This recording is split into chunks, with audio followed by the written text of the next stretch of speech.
Siap, kita mulai. Bismillahirrahmanirrahim. Assalamualaikum warahmatullahi wabarakatuh. Selamat sore, Ibu, Bapak. Seperti biasa, Pak Alko, mana ini? Pak Alko, Pak Kiki, Bu Rani, Pak Alif. Pak Alko biasanya telat maghribnya ya, karena di daerah Riau lebih lambat ya. Bagi yang nggak ada halangan teknis, mangga dinyalakan videonya. Hari ini kita membahas lagi terkait dengan machine learning ya. Minggu yang lalu kita bahas apa ya, Pak Kiki? Mungkin masih ingat?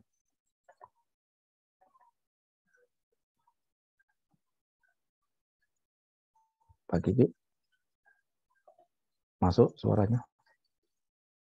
Masih ada masalah dengan speaker. Tes.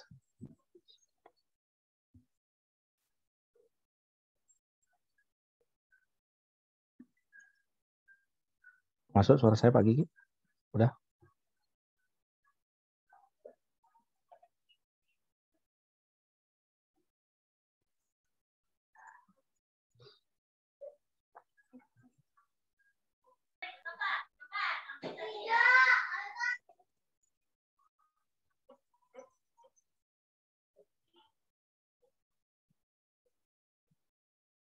Masih ada ini. Mungkin Bu Maya, minggu yang lalu kita sudah membahas apa ya? Mungkin ada yang diingat?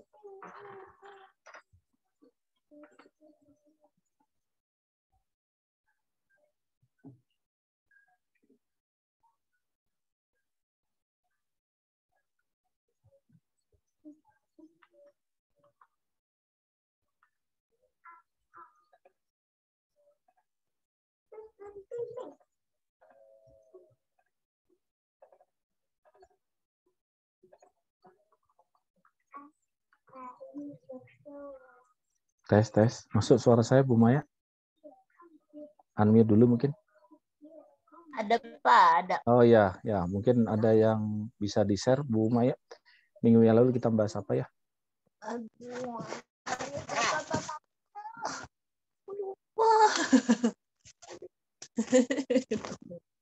Aduh.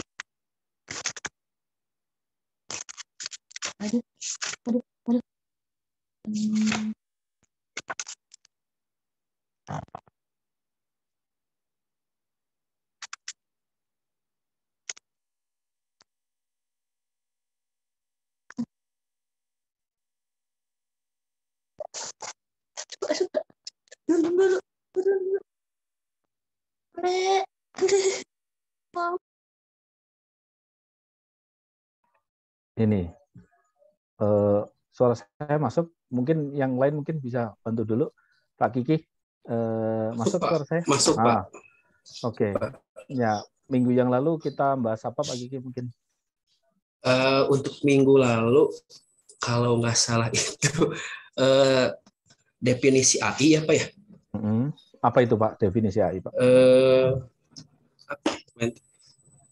Ya, kayak kecerdasan buatan untuk memecahkan masalah gitu ya, sebagaimana cara yang dilakukan makhluk hidup gitu. Jadi sebuah sistem yang intinya untuk menyelesaikan masalah yaitu dengan kecerdasan buatan gitu, Pak. Oke, terus ada lagi? Kemudian yang kemarin itu kalau nggak salah karakteristik intelijensi gitu ya, Pak. Kalau saya lupa. Karakteristik intelijensi gitu. Yang pertama itu problem solving.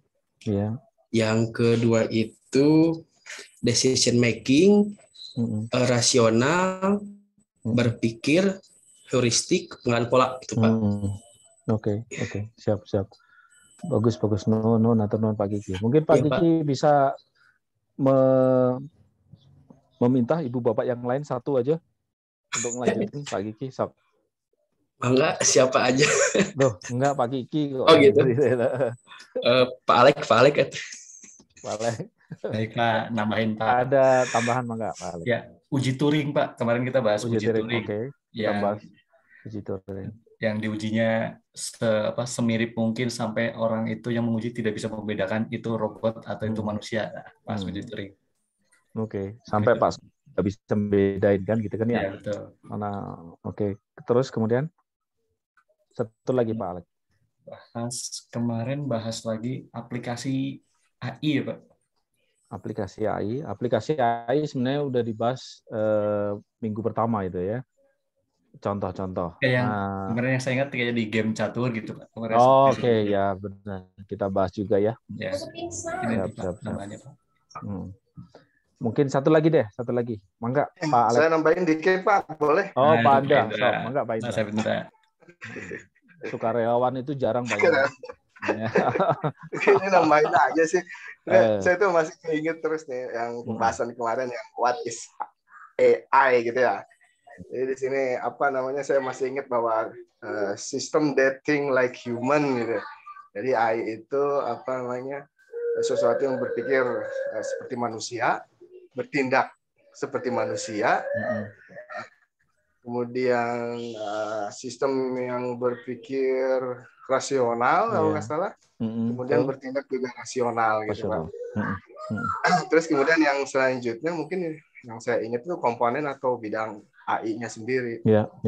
Di mana ada searching, pelacakan kayak gitu kan. Misalnya game ya, buat pelacakan. Reasoning ya, penalaran kayak gitu. Terus planning sama learning gitu Pak. Learning. Itu sih tambahannya. Dan dan machine learning itu bagian dari AI itu sih. Oke, bagus. Dari 4 review ini saya pikir udah lengkap lah ya. Itulah intisari dari pertemuan minggu yang lalu lah ya. Nah, minggu ini kita coba ngezoom. Kita breakdown, kita lebih fokuskan ke learning ya. Sebagaimana mata kuliah kita, gitu kan ya? Sebagaimana mata kuliah kita ya. Tapi sebelum itu ada yang belum install bahasa R. Ini kita review lagi. Suatu saat kita akan membicarakannya pasti minggu depan insya Allah. Tapi mungkin ada dari ibu bapak yang belum install R. Nah, sudah ya, bagus ya. Kalau sudah mencoba atau belum mencoba, nah, ini kalimatnya sama sudah ya. Tinggal ini belum mencoba, oke, sebenarnya udah mencoba ya. Berarti minggu depan ibu bapak pasti udah jauh lebih paham. Terus setiap minggu dicoba ya, terus maju terus ya. Pak Anjar tadi juga udah cerita. Saya sampai di sini. Nah, kalau minggu depan kita bahas ada progres.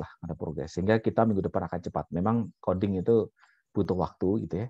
Tapi saya yakin R itu mudah gitu ya. Saya mikir mudah. Nah, jadi ada 1 minggu lah ya. 1 minggu depan kita akan baru membahas R, baru kita ke arah kontennya. Semoga ya kita kejar. Nah, hari ini kita mau mendiskusikan tentang machine learning. Saya slideshow lah ya, boleh lah. Coba ya, mungkin nanti kalau ada yang dicoret-coret baru ditutup lagi. Kita akan membahas tentang learning. Learning itu bagian dari AI, itu kata Pak Indra tadi. Karena learning yang kita maksud itu pasti mesin, pasti komputer, pasti engine, bukan orang ya. Kalau orang ngapain juga gitu kan ya, ada di ilmu komputer kan gitu kan, di pendidikan ilmu komputer. Maka learning tadi itu yaitu machine learning. Gitu ya, machine learning. Nah, yang tadi dikatakan machine learning itu ada di AI. Ini kelihatan dari kanan atas itu ada gambar. Machine learning itu adalah bagian dari AI yang sudah kita bahas juga minggu yang lalu. Machine learning terdiri dari 2 kata kan gitu kan ya, yang kita pernah sempat bahas ya. Machine sama learning ya. Mesin itu praktis nggak perlu ditanyakan lagi lah gitu kan.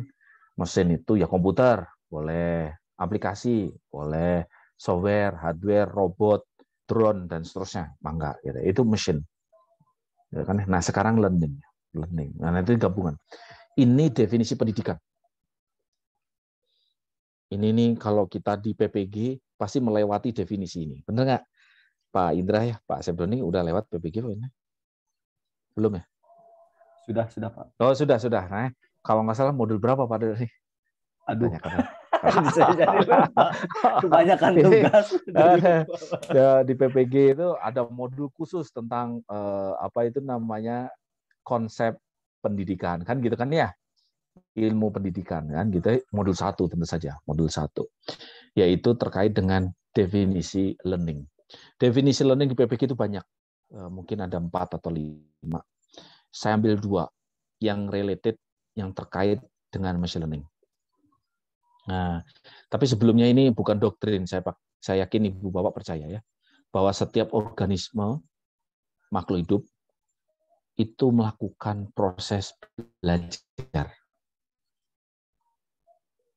Ya, virus corona yang kecil itu, yang nggak terlihat itu, menurut saya melakukan proses belajar dengan melakukan mutasi misalkan.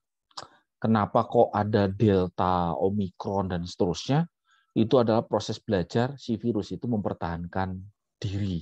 Jadi virus kan butuh mempertahankan diri ya, sama kayak kita itu ya. Kita diserang virus corona, kita juga mempertahankan diri ya, kan gitu kan ya. Nah, virus juga begitu. Anjing, wah anjing udah jago lah. Anjing itu pinter banget belajar. Kucing juga begitu. Tikus juga gitu ya kan. Tikus itu kalau di jalannya dikasih jebakan, besoknya udah nggak lewat situ lagi kan gitu kan ya, teman-teman dan kawan-kawan saudara-saudaranya kan gitu kan ya. Nah, itu berarti ada proses belajar. Gitu. Kalaupun tidak gitu ya, mungkin kita yang nggak tahu, kita aja yang nggak tahu. Burung itu melakukan proses belajar nggak? Oh iya, saya yakin iya, karena dia bisa bikin sarang yang begitu indah. Gitu. Jadi itu makhluk hidup ya. Nah, ini ada 2 definisi dari learning, Bapak. 2 definisi learning yang ada di PPG yang tadi saya ceritakan. Dan ini 2 ini konsep yang besar. Sisa yang lain itu sebenarnya definisi yang pecahan lah, kalau kata saya ya. Tapi yang mungkin agak sedikit bertolak belakang itu definisi learning, behaviorism, dan constructivism menurut saya. Definisi behaviorism ini ada yang orang mengatakannya ya, tahun berapa nggak tahu, lupa lagi saya. Learning itu adalah proses yang terkait dengan perubahan perilaku, behaviorism. Jadi learning itu adalah proses belajar yang ada hubungannya dengan perubahan perilaku kita. Itu teori behaviorism. Contohnya apa, Bapak? Kita dikatakan belajar, kita dikatakan pinter, kalau sikap kita berubah. Intinya kan gitu kan kalimat lainnya. Misalkan kalau anak kita gitu ya, atau kita gitu waktu kecil, suka makan pakai tangan kiri. Anak saya juga gitu, kalau nggak diajarin, mungkin dia akan makan pakai tangan kiri. Kita bilang ke anak kita kan gitu ya, atau kita dulu waktu kecil, makan pakai tangan kanan, jangan pakai tangan kiri. Kan gitu kan ya. Terus kita berubah kan, besoknya lupa lagi itu, Pak Alko. Makan pakai tangan kiri lagi. Nada ibu kita udah lumayan tambah keras tuh. Kemarin kan udah dibilang, makan pakai tangan kanan. Kalau minggu depan kita lupa lagi, ibu kita mungkin, mama kita gitu, mungkin pakai pukulan gitu, dicablek tangannya. Makan pakai tangan ini. Ketika kita berubah sampai sekarang nih, mungkin kita hampir semua dari kita makan pakai tangan kanan, maka kita pintar karena ada perubahan sikap itu. Nah, itu adalah proses belajar. Betul nggak? Setuju tidak? Atau kalau misalnya apalagi tuh contoh perubahan sikap kita, Pak Indra suka ngebut-ngebutan tuh, misalkan gitu ya deh, suka lewat tuh traffic light misalkan gitu ya, merah diterobos tuh Pak Indra. Nah, sekalinya diterobos ketabrak gitu. Kira-kira besok ngulangi lagi nggak Pak Indra? Kayaknya kok pertama. Yang kedua jadi ngerti, bahaya bener itu memang kalau merah diterobos. Maka kita harus nunggu sampai hijau baru kita jalan. Itu ada perubahan perilaku. Itu ada perubahan perilaku yang disebabkan karena kita belajar. Betul tidak, Ibu Bapak? Setuju ya? Dan banyak yang lain yang kelihatan betul. Nah, anjing juga gitu. Anjing juga gitu kan? Anjing itu kalau latihannya dipaksa dulu tuh. Sit. Nggak mau duduk tuh. Pantatnya diturunin ya. Palek punya anjing. Enggak. Saya dulu ngekos, bu kos saya punya anjing. Jagoan betul itu. Lesi. Sit. Sleep. Terus apa gitu ya. Wah, dia bisa melakukan ini. Nah, itu proses belajarnya gitu. Kalau dipaksa duduk, terus nggak tahu ya kalau anjing itu gimana yang didengar ya. Ketika nerima frekuensi ini, terus entah sengaja atau enggak, terus anjingnya duduk, gitu, terus dikasih daging. Sehingga lama-lama si anjingnya nyadar, kalau ada frekuensi begini, suara begini, terus saya kok melakukan begini, selalu dapat daging saya. Maka si anjing itu akan pintar gitu. Ada perubahan perilaku. Setuju ya? Itu adalah konsep behaviorism. Dan itu kita lakukan sebagai guru, kita melakukannya. Yakinlah, mau mendidik siswa kita melakukannya. Dan itu salah satu strategi itu. Kamu kok telat? Berdiri di depan. Wah, gitu kan. Itu saya banget itu. Telat 15 menit. Berdiri di pinggir papan tulis. 15 menit juga. Wah, itu saya banget itu. Nah, besoknya ya kalau ngulang berarti belum belajar, kan ya? Nambah terus lagi, lama-lama belajar. Oh, okay. Kayaknya supaya bu guru saya nggak stres, saya tepat waktu deh. Nah, gitu. Apapun alasannya ya. Yang jelas saya berubah sikap misalkan gitu. Maka itu adalah proses learning dari konsep behaviorism. Pertanyaannya, sikap apa yang berubah ketika kita belajar machine learning? Ketika Pak Alek belajar kalkulus, statistika terapan, kesukaannya Pak Indra. Kira-kira sikap apa yang berubah? Kan sama-sama proses belajar. Pak Alko belajar apa? Lagi kuliah atau lagi belajar kalkulus? Nah, ekspektasi atau harapan sikap apa yang berubah?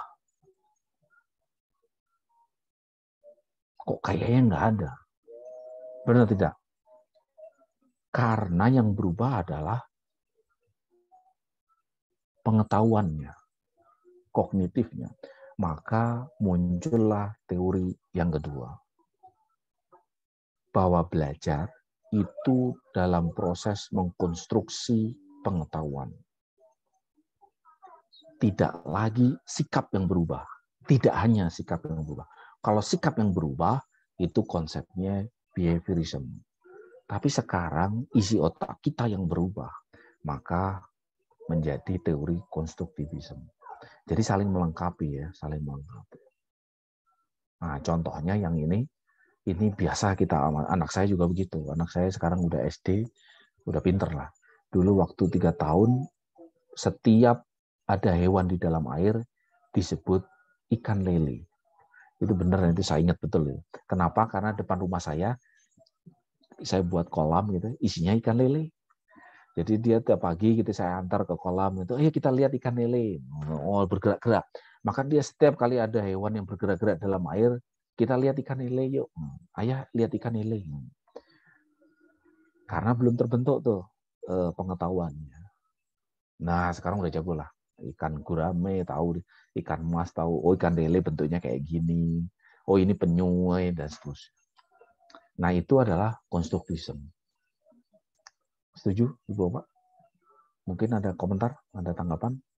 Yang lain banyak ya, definisi yang lain. Gitu ya.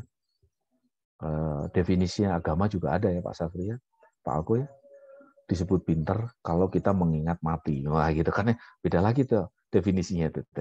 Jadi definisi pinter kalau kita ingat mati gitu kan ya. Nah, itu beda lagi Bu. Nah, ini definisi learning. Sebenarnya itulah yang akan kita coba tembak, yang menjadi target kita supaya mesin itu bisa melakukan dua hal ini. Karena definisi learning seperti ini. Jadi kalau sekarang machine learning berarti mesin yang mampu berubah setelah kita ajari. Mesin yang mampu mengkonstruksi pengetahuan setelah kita ajari. Nah, gitu kan ya. Ini konsep learning. Mungkin ada pertanyaan? Cukup? Nah, ini adalah machine learning. Jadi pada dasarnya machine learning itu adalah dia meniru pembelajaran atau pengalaman learning-nya makhluk hidup. Yang pertama. Oke. Definisi yang umum, yang biasa gitu ya. Machine learning itu fokus pada bidang AI. Sebenarnya dia bagian dari bidang AI yang mempelajari, yang mendesain, yang membuat algoritma, yang mampu the ability to learn, yang mampu belajar dari data. Jadi machine learning, definisi yang bebas ini, yaitu bidang AI yang mempelajari, mendesain, membuat algoritma yang mampu belajar dari data. Itu adalah machine learning. Jadi yang kita akan diskusikan adalah algoritma yang mampu belajar dari data. Itu yang sudah disampaikan oleh Pak Safri beberapa minggu yang lalu. AI, machine learning, itu pada prinsipnya adalah algoritma yang mampu belajar dari data, khususnya adalah learning. Oke. Jadi kita akan mempelajari algoritma yang dia bisa dinamis, adaptif, berubah, fleksibel, mempertimbangkan, mengetahui, menambah pengetahuannya dari data yang kita berikan. Secara otomatis, tanpa campur tangan manusia. Tanpa campur tangan manusia. Sekalinya ibu bapak melakukan campur tangan, maka itu tidak lagi menjadi machine learning. Gitu. Itu menjadi algoritma dan pemrograman biasa. Atau kalau ahli yang mencampuri itu menjadi expert system istilahnya, sistem pakar. Jadi ada bidang lain selain machine learning, itu adalah sistem pakar. Sistem pakar itu adalah ketika algoritma itu dimasuki, diinjeksi atau apa itu istilahnya dimasukkan pengetahuan dari ahli, maka itu disebut sebagai sistem pakar. Sedangkan machine learning dari data yang ada. Kita cuma ngelihat aja, nonton. Tentu saja kita harus coding. Kita harus membuat program. Nah, itu adalah machine learning. Nah, definisi yang formal yang dipakai oleh seluruh dunia itu adalah poin yang ketiga. Pak Sepdoni, Sokatu, coba dipahami Pak Sepdoni. Yang nomor 3. Definisi formal dari Tom Michel. Tom Michel itu profesor di MIT. Dan ini definisi ini dipakai oleh seluruh dunia ini.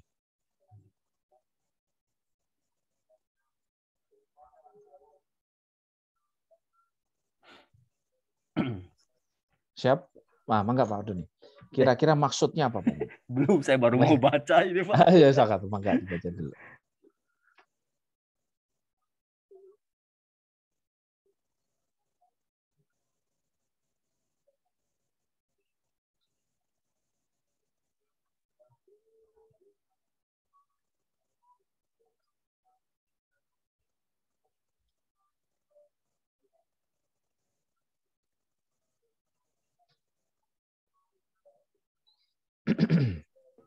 Mungkin ini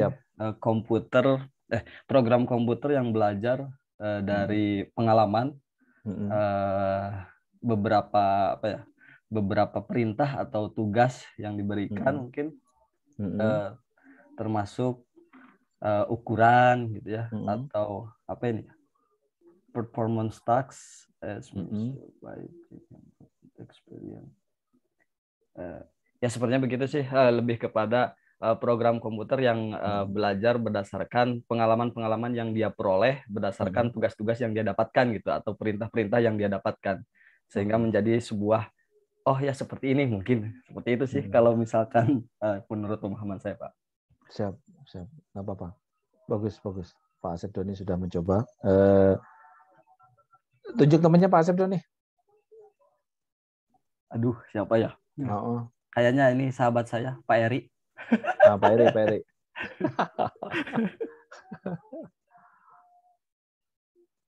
Pak Eri, mangga Pak Eri. Kalau menurut saya Pak, di hari ini, jadi machine learning itu adalah sebuah program komputer yang menentukan kelas dari data yang mirip dengan kelas itu. Jadi kalau pengetahuan saya itu machine learning itu ada yang ditentukan kelasnya, kelas outputnya, ada yang tidak ditentukan kelas outputnya. Nah, kelas output ini itu ada dari data yang tadi disebutkan di awal, itu data yang diajarkan. Kalau menurut saya, Pak, sebenarnya Pak Asdan lebih mengerti, Pak. Tadi udah mengerti ya. Oke. Siapa ya yang ini? Pak Alif. Pak Alif nih jarang nih. Saya manggil Pak Alif. Mangga Pak Alif. Kira-kira dari poin ketiga ini apa itu? Tom Mitchell itu bilang apa itu? Jadi kalau dibaca nih ya, si Tom Mitchell ini mengatakan kalau program komputer itu belajar dari pengalaman dengan melibatkan tugas-tugas dengan ukuran performa dari apa yang dia dapat dari pengalaman itu, Pak. Nah, jadi seiring banyaknya tugas-tugas yang dia terima, jadi pengalaman yang dia dapat juga terus berkembang. Gitu, Pak. Kurang lebih, Pak. Oke. Sudah mulai mendekati ke jalan yang benar. Bu Koidatun. Satu lagi deh. Bu Koidatun, masuk suara saya?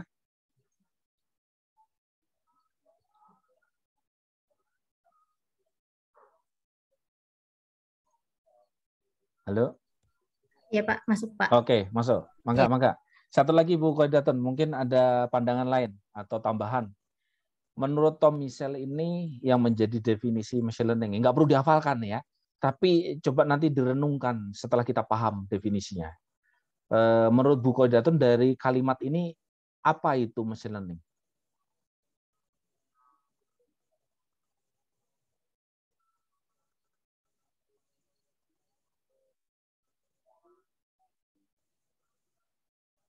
Langsung diomongin aja Bu Koidatun. Unmute langsung aja, spontan aja, nggak apa-apa.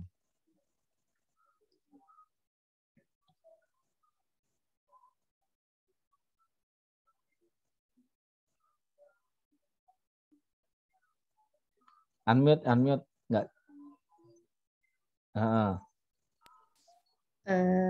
Sebuah program komputer yang belajar dari pengalaman dengan menghubungkan dari beberapa kelas ya Pak, dan diukur dari tingkat kinerjanya, seperti itu Pak. Terus lagi belum selesai itu kalimatnya, sudah mulai ke jalan yang benar.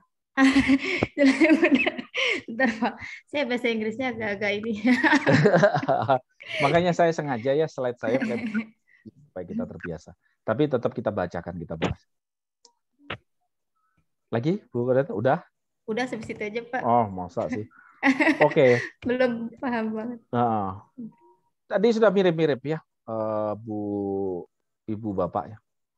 Tom Mitchell itu definisi ini definisi generik dan dia dipakai seluruh dunia. Dia bilang begini, machine learning atau ini bahasa Indonesianya ya, program komputer dikatakan belajar dari pengalaman E itu pengalaman, suatu pengalaman. Saya simbolkan E. Jadi program komputer dikatakan belajar dari pengalaman E pada pekerjaan T. Nah, T itu dari task, pekerjaan T. T itu apa? Apapun pekerjaannya. Jadi program komputer, saya ulang lagi, dikatakan belajar dari pengalaman E pada pekerjaan T dan Anda ukur, kita ukur dengan cara P jika. Ini kalimatnya ada if-nya, jika. Jadi program komputer itu bisa belajar, mampu belajar jika performance pada pekerjaan T tadi itu yang diukur dengan P tadi itu bisa ditingkatkan dengan pengalaman E.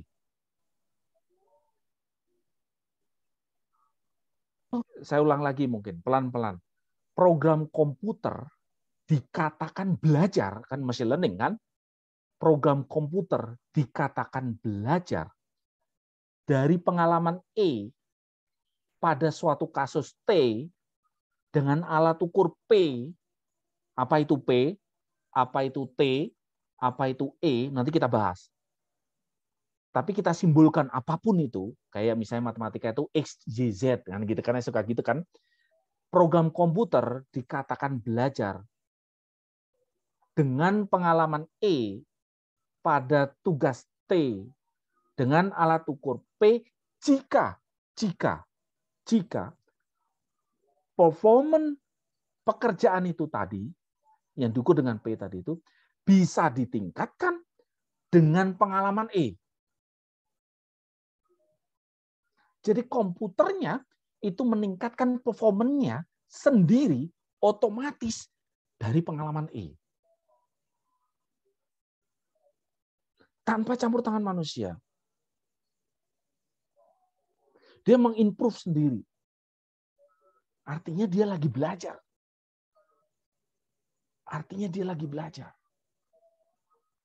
Sama kayak kita. Kita itu belajar ketika pengalaman kita bertambah, bukan? Gitu. Jadi program komputer juga begitu. Jadi program komputer dikatakan belajar jika performanya itu bisa naik dari pengalamannya dia itu. Ini bahasa yang lainnya. Oke. Nah, contohnya adalah ini, fingerprint misalkan. Pekerjaannya apa? Mengenali sidik jari. Kalau misalnya absen kita itu absen ini itu kalau di kampus itu kan pakai sidik jari atau pakai wajah. Gitu. Maka datanya itu adalah berbagai macam posisi wajah saya. Benar kan? Kan mungkin nggak sekali ya. Mungkin saya lagi di foto wajah ini, lagi di depan, ngadep ke depan. Nah, gitu. Terus disuruh ke samping ini, lagi tersenyum, lagi marah, gitu. Nah, itu artinya si komputernya diberikan pengalaman berbagai macam bentuk wajah saya. Alat ukurnya apa? Alat ukurnya gampang aja, yes or no. Apakah kalau itu Lala disebut Lala? Apakah itu Pak Alek disebut Pak Alek? Apakah itu Pak Alko disebut Pak Alko? Kalau saya masuk disebut Pak Alko, berarti salah satu. Kalau ini bukan Pak Alko terus dibilang Pak Alko, salah dua. Kan gitu kan ya, gampang itu performanya. Ngitungnya itu rate dari kebenaran. Pekerjaannya apa? Face recognition, pengenalan wajah. Pengalamannya apa? Berbagai macam bentuk wajah saya. Berbagai macam posisi. Maka ketika saya datang pagi-pagi, gitu kan, waduh macet banget tadi itu. Misalkan gitu kan, udah nggak tahu ada kecelakaan atau apa, saya macet 2 jam. Maka ketika datang ke kampus udah nggak mood aja. Mungkin wajah saya jadi marah.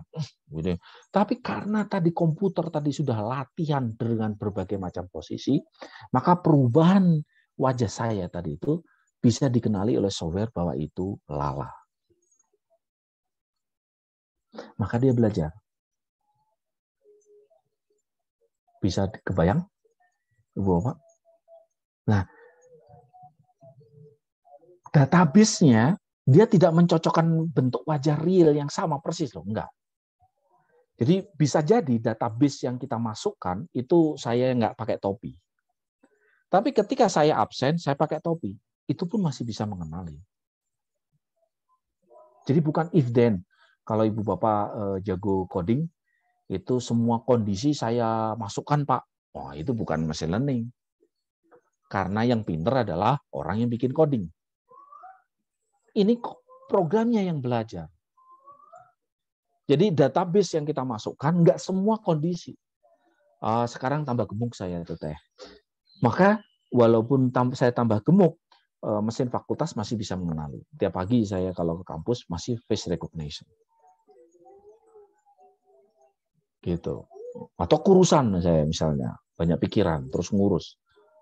Maka si mesin itu masih juga bisa mengenali. Artinya komputer itu, aplikasi itu, face recognition itu pinter.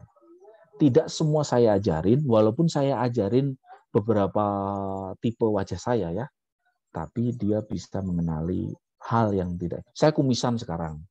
Waktu saya dilatih face recognition, saya lagi bersih. Betul nggak? Nah, jadi ada noise yang seperti itu masih bisa dikenali. Sehingga akurasinya masih bagus. Itu artinya aplikasinya telah mampu belajar dengan baik. Gimana kalau saya kejotos terus bengep-bengep kayak gitu, sampai nggak bisa dikenali. Nah, ya. Pak Suratno aja nggak mengenali saya, komputer kok bisa mengenali, ya wajar aja. Maka dia perlu dilatih lagi.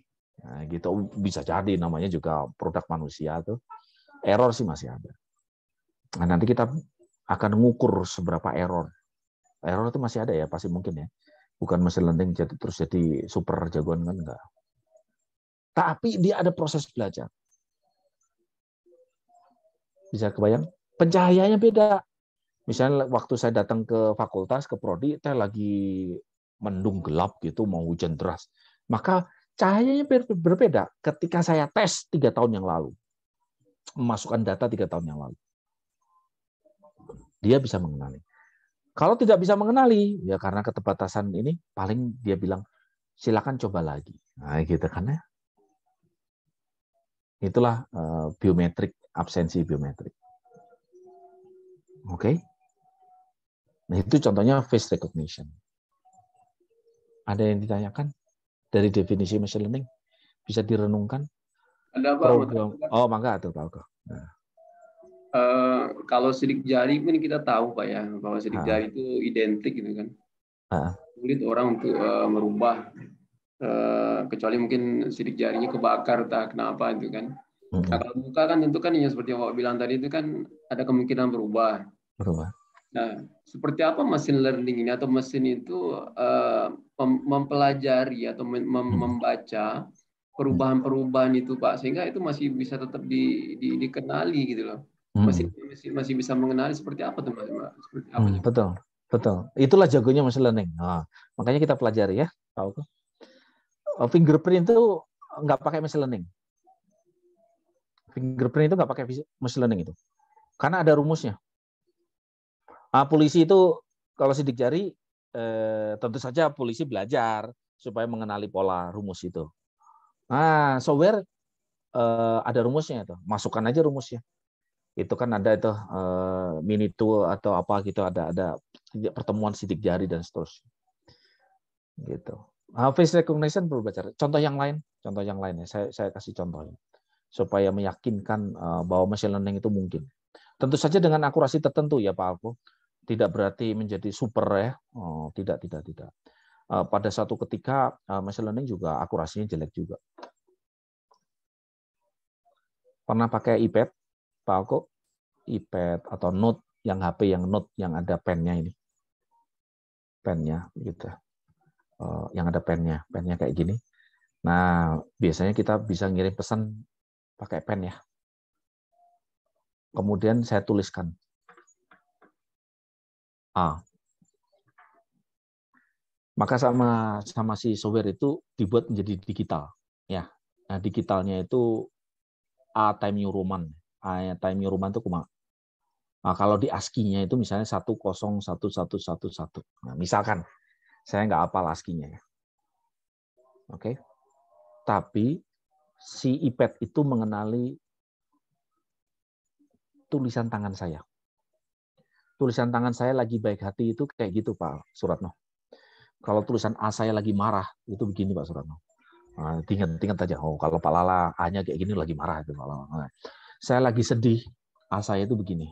Beda nggak? Beda ya. Itu baru saya loh, Pak Alko. Itu baru saya. Saya kumpulkan huruf A di kelas ini. Yang hadir sekarang itu ada berapa orang? 14 orang.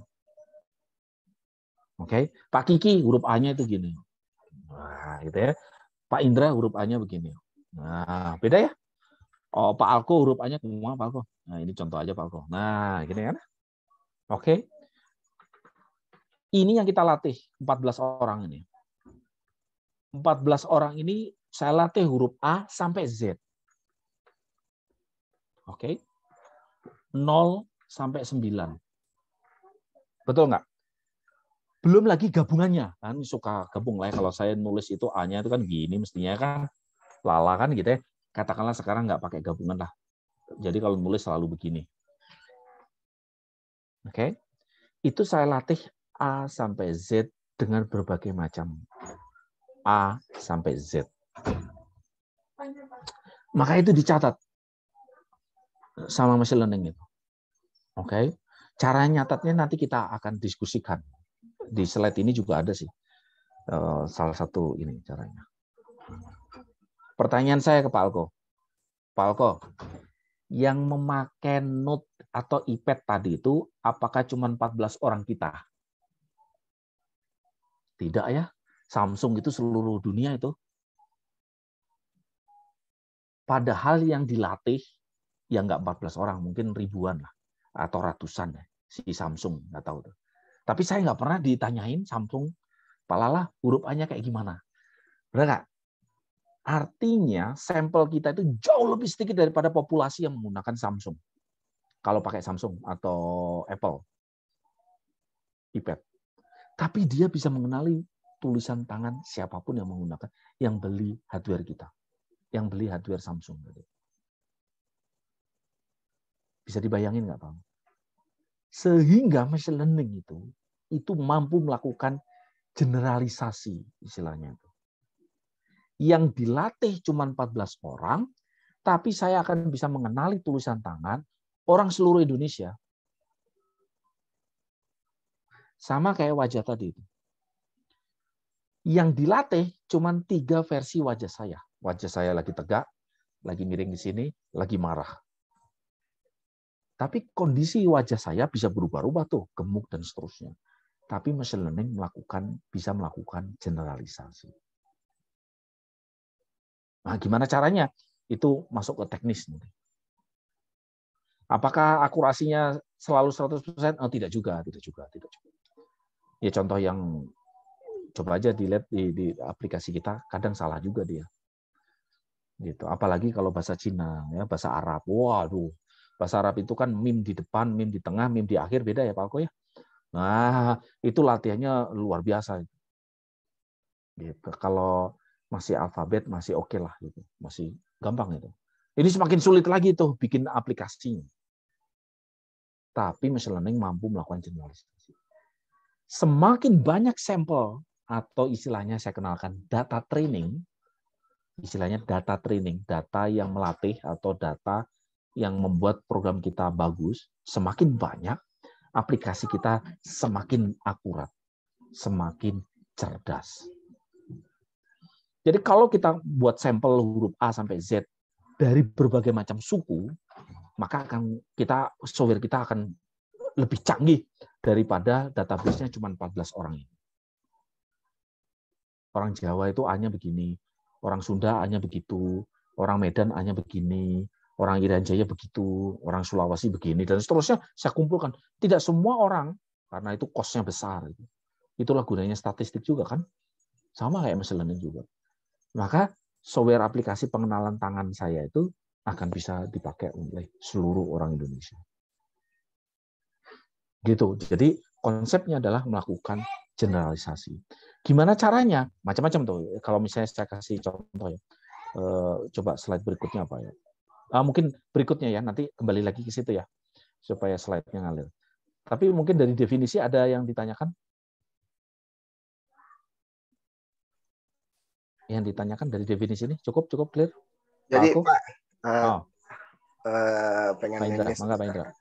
Konfirmasi sedikit. Siap. Ketika yang tadi ditanyakan Pak Alko, jadi ketika ada misal tadi kan ya ketika bikin program face recognition dari depan, dari samping itu mungkin data training awal gitu ya Pak ya. Di database training itu sistem tadi kan istilahnya data training ya Pak ya. Iya, data training, betul. Nah, jadi ketika muncul muka yang bengep-bengep, terus jadi gemuk, itu si program tersebut dia akan men-training sendiri gitu ya, dimasukkan ke data training itu.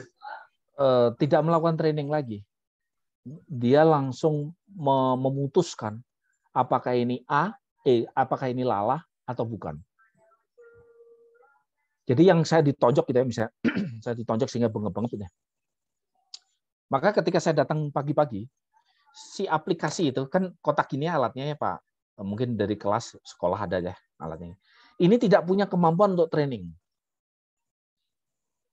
Yang punya kemampuan untuk training itu pasti laptop yang ada memorinya, ada prosesornya yang lumayan lah. Maka ketika saya nunjukkan wajah saya pagi di depan fakultas itu, dia cuma ngecek siapakah dia, nah gitu. Kalau error terus, maka mesin itu dibawa untuk dilakukan training, nah gitu Pak Indra. Tetapi alat itu tidak mempunyai kemampuan untuk melakukan training, tidak punya kemampuan melakukan training. Jadi tahapannya, nah ini slide berikutnya itu, yang tadi Pak Indra, training sama testing istilahnya. Ada 2 tahap itu. Training dan testing. Training itu dalam rangka mengkonstruksi pengetahuan. Saya latih dia, sampai datanya ribuan misalkan. Ketika trainingnya sudah cukup memuaskan, saya bungkus itu, jadilah model. Nah, model itulah saya pasang di komputer yang sederhana, yang dia hanya cuma membaca sensor wajah. Pada saat itulah masuk fase testing, gitu ceritanya. Nah ini nih slide berikutnya nih. Jadi kalau ini bisa dilewatin. Ini contoh kasus ya, kita juga sudah bahas nih. Tapi begitu hebatnya kita ya manusia ya. Jadi kalau misalnya sebentar, ini anak saya.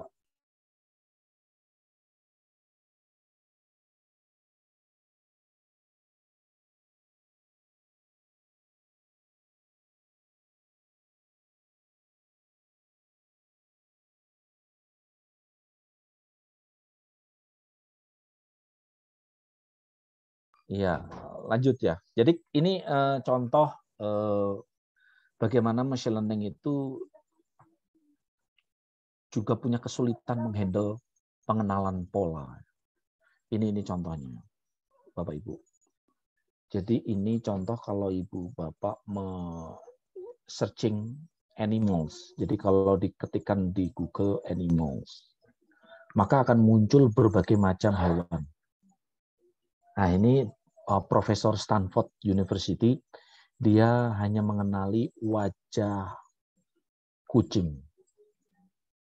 Kucing dan bukan kucing. Bukan kucing, jerapah, burung, bukan. Kucing dan bukan kucing. Sederhana betul ya. Kucing dan pokoknya yang bukan kucing. Apa itu yang bukan kucing? Nggak tahu juga. Nggak peduli juga. Pokoknya kucing dan bukan kucing. Dia menggunakan 1000 mesin, 16.000 core, 3 hari training, dan itu akurasinya kurang dari 70%. Jadi komputer masih kesulitan. Jadi bukan berarti jago betul ya Pak Alko ya. Yang tadi saya ceritakan tadi itu ada proses peningkatan performance. Ada usaha dari manusia untuk meningkatkan performance dari machine learning kita. 70%. Padahal kalau kita lihat ya, mata kita ngeliat gitu, udah bisa bedain. Oh ini jerapah, oh ini penguin, oh ini burung hantu, oh ini harimau, ini singa, ini kucing, dan seterusnya. Itu mata kita itu super jago lah. Oke? Nah, program kita nggak sehebat itu. Masih belum. Tapi tujuannya ke situ. Uji Turingnya lolos. Nah, di machine learning yang tadi saya ceritakan ya, ke Pak Indra dan Ibu Bapak, machine learning itu ada 2 tahapan, yaitu learning dan testing atau prediction. Kenapa menggunakan prediction? Karena menduga sebenarnya. Jadi si mesin itu menduga, oh ini wajahnya Pak Alko ya. Kalau cocok, ya sudah, usernya puas. Gitu. Itu artinya mesin itu memprediksi. Sebelumnya ada tahap learning. Pada umumnya machine learning terdiri dari 2 tahap itu. Ini doktrinnya pada umumnya. Learning atau training dan prediction. Oke. Nah, ini grafik ini nanti akan kita diskusikan. Learning itu artinya mengkonstruksi pengetahuan atau model dari data. Sedangkan prediction itu dalam rangka tes atau menguji model kita dari data yang baru. Dari data yang baru. Jadi makanya tadi itu saya analogikan, trainingnya itu adalah latihan berbagai macam huruf A. A saya, A-nya Pak Anjar, A-nya Pak Alko, A-nya Bu Rani. Sedangkan testingnya bisa A kita, bisa juga A yang nggak pernah kita latih. Misalnya di kelas ini nggak ada Pak Wahyudin kan? Oke. Terus kita pengen nyoba, tentu saja A-nya Pak Wahyudin tidak pernah kita latih ya. Benar nggak? Tidak pernah kita latih karena latihan kita cuma 14 orang ini. Pak Wahyudin tiba-tiba datang, ingin menguji. Kira-kira software-nya bisa nggak huruf A-nya dia? Kalau dia bisa, berarti bagus lah. Centang 1. Akurasi nambah 1. Kalau dia gagal, berarti akurasinya jelek. Error nambah 1. Anda lakukan lagi percobaannya. Pak Munir, dan seterusnya lah. Dosen-dosen kita coba. Atau tetangga kita, dan seterusnya. Oke. Sepakat? Jadi ada 2 tahapan. Apa tadi? Pak Anjar? Learning dan prediction. Learning dan prediction. Pada umumnya ada software yang otomatis jeder gitu, sekali gerakan dia bisa learning dan prediction pada saat yang bersamaan. Tapi pada umumnya ada 2 tahapan. Oke. Nah, sekarang apa itu learning? Learning itu membuat model. Oke. Model. Model itu gimana caranya? Nah, ini saya coret-coret ya supaya learning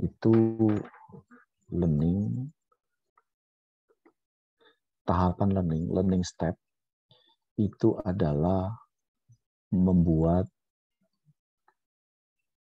model dari data training. Dari data training. Pertanyaannya, data training itu apa?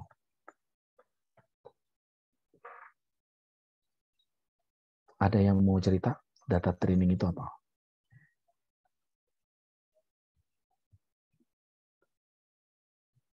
Atau yang tadi itu, definisi tadi itu, program komputer dikatakan belajar jika dia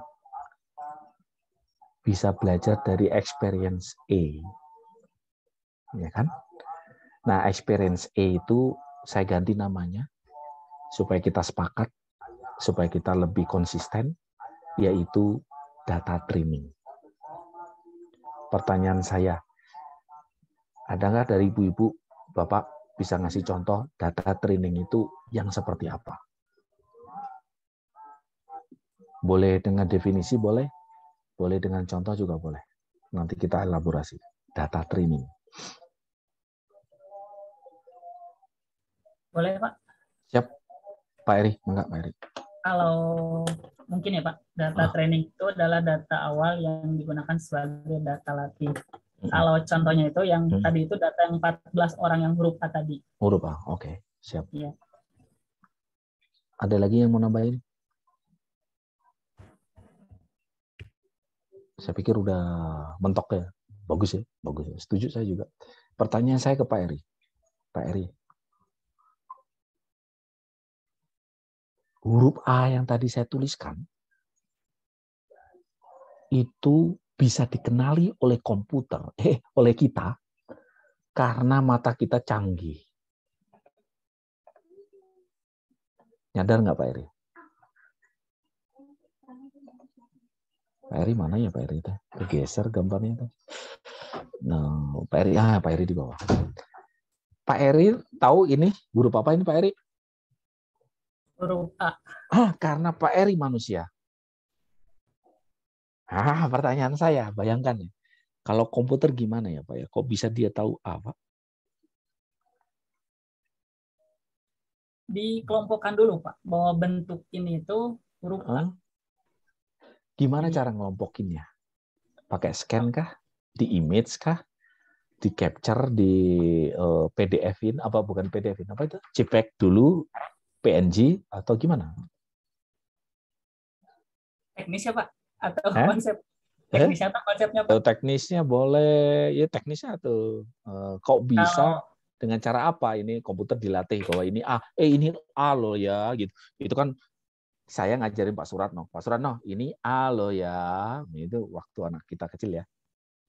Nah, gimana Pak Eri kalau komputer? Kalau teknis ya Pak, misalnya tuh kita pertama itu definisikan dulu kelasnya. Untuk kelas A misalnya tuh. Kita masukkan dulu, kita definisikan kelas A, terus kita masukkan data yang pertama, data yang ini misalnya tuh. Data ini data apa Pak? Ya, data yang, aduh gimana saya nggak bisa ikutan nulis. boleh juga share screen. Sok. Ini nih. Enggak, yang dua aja saya ikut Notion aja Pak. Boleh share screen. Kalau misalnya gimana caranya, paham ya? Maksudnya diskusi saya dengan Pak Eri ya, paham ya? Kita tahu itu huruf A karena kita manusia. Sekarang mau mesinnya yang disuruh belajar dalam bentuk data training kan gitu kan ya. Nah sekarang kalau gitu bentuk data trainingnya kayak gimana? Nah gitu Pak Eri. Mangga Pak Eri. Share screen Pak Eri. Kita diskusi nih. Kita ringan, santai. Tapi jangan terlalu cepat juga karena takutnya kaget. Data training itu kayak gimana bentuknya ya? Gitu. Kita nggak nyadar bahwa itu data training gitu maksud saya. Takutnya. Izin ya Pak, izin soal tahu. Nah ya nggak apa-apa, atau diskusi kok. Nah, misalnya tuh seperti ini. Iya. Itu bagus. Nah ini yang pertama kita. Ini karena kita anggap mesinnya itu yang supervise aja ya Pak. Jadi si kelas A ini sudah ditentukan. Jadi kita akan menentukan misalnya itu ini tuh huruf A atau bukan. Nah jadi si pertama itu kita masukkan dulu kelas, mohon maaf tidak menyenangkan, kelas A. Nah nanti, kalau secara teknis ya Pak, kita akan buat dulu si datanya, misalnya tuh ini tuh 100 kali 100.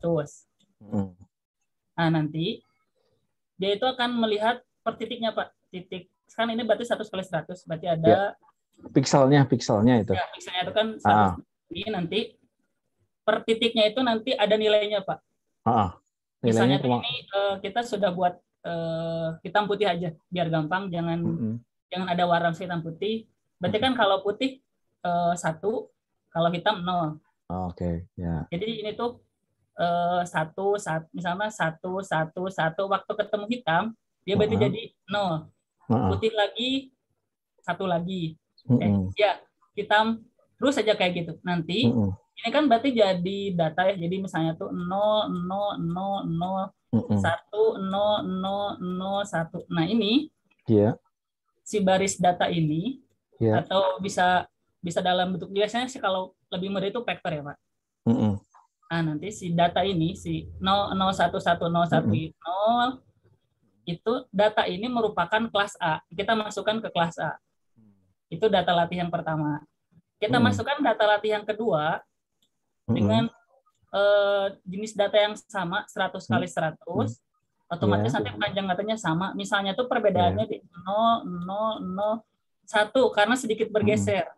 Nanti dia 0 lagi 1, 1. 1. Nah, nanti si data ini yang kalau misalnya di kelas ini ada 14 orang, berarti jumlah data latihnya itu ada 14. Jadi nanti ada 14 seperti ini, Pak. 14 baris. Ya, itu teknis seperti itu. Nanti ini masuk ke jenis algoritmanya sih kalau setahu saya ya, Pak. Misalnya nanti menghasilkan satu nilai yang biasa disebut bobot. Nah, bobot ini mewakili kelas A. Jadi ketika nanti masuk lagi data uji atau data prediction, nah dia akan menentukan dia itu cocok atau enggak dengan bobot yang ini. Iya. Karena nanti kan ini juga underprice jadi sama datanya 0, 0, 0, 0, 1, 0, 1. Ternyata mirip ya, berarti itu kelas A. Kayak gitu sih Pak. Menurut setahu saya yang saya tahu Pak. Oke, bagus. Ya betul Pak Eri. Kita elaborasi dikit. Nah, mungkin ada ibu bapak yang mau nambahkan sebelum saya elaborasi. Saya sedikit Pak. Mangga Pak Indra. Kalau saya sih sebetulnya mikirnya simpel ya Pak ya. Nah gimana? Kalau mesin ini kan dia bertindak seperti manusia ya. Manusia itu kan ngelihat sesuatu itu dia kan pakai mata. Terus dicerna di otak gitu kan. Nah, kalau mesin juga kalau pengen begitu, kayaknya harus punya sensor juga yang bisa mengidentifikasi itu gitu. Bisa kamera, bisa apa. Dan kemudian harus ada yang berfungsi sebagai otaknya juga ya. Itu dia si programnya itu. Gitu. Oke, gitu ya karena sehingga disamakan dengan kita lah ya gitu Pak Indra ya. Ya kan bertindak seperti manusia gitu Pak ya. Ya mungkin juga mesin juga harus begitu, ada sensor yang bisa melihatnya gitu. Jadi yang mencitrakan lah. Itu bedanya Pak Indra. Itu bedanya kita dengan mesin. Mesin itu sangat sulit bekerja dengan grafik. Mesin itu akan sangat mudah atau tertolong atau bekerja istilahnya dengan numerik.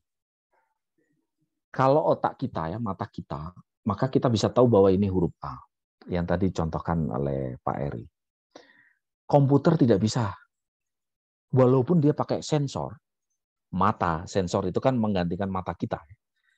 Tapi itu harus dikonvert menjadi numerik, Pak Indra. Yang tadi dilakukan oleh Pak Eri, itu mengkonvert huruf A ini supaya bisa dipakai menjadi data training. Nah, pertanyaan saya kan data training ya. Ini selalu diingat ya. Kita itu tadi saya nanya ke Pak Eri itu dalam konteks bagaimana sih membuat data training. Nah gitu kan ya. Maka image A atau A yang berbeda begini, itu harus dikonvert menjadi numerik. Atau kumpulan angka numerik. Numerik ini, kenapa kok diubah menjadi numerik? Karena nanti sama komputer diubah menjadi biner. Atau biner itu adalah numerik. Itulah basic dari komputer. Maka ini disebut perlu direpresentasikan. Supaya saya bisa menjadi punya data training. Salah satu cara merepresentasikan tadi itu adalah apa yang dikatakan Pak Eri. Itu tadi benar. Itu disebut zoning. Yang tadi dikatakan oleh Pak Eri itu adalah zoning method. Nah, zoning itu, saya ulang lagi Pak Eri ya, nggak apa-apa ya. Nah, tadi udah bagus betul itu Pak Eri bilang. Misalkan saya punya huruf A begini, ini bisa kita lakukan dengan mudah, di R dengan mudah, di C dengan mudah, dengan di Java dengan mudah, yaitu dengan membagi pikselnya. Seakan-akan ini saya kotakin. Yang tadi Pak Eri katakan, cocok betul lah. Misalkan pikselnya itu 100 kali 100, kebanyakan atau 100 kali 100, 10 kali 10 lah ya. Karena supaya kita, 10 pun juga udah kebanyakan nih. Kita lihat nih ya, pikselnya kan berarti begini ya. Saya nggak ngepas 10, nggak apa-apa ya. Anggap aja ini 10 ya, oke. Nah, setuju Ibu Bapak?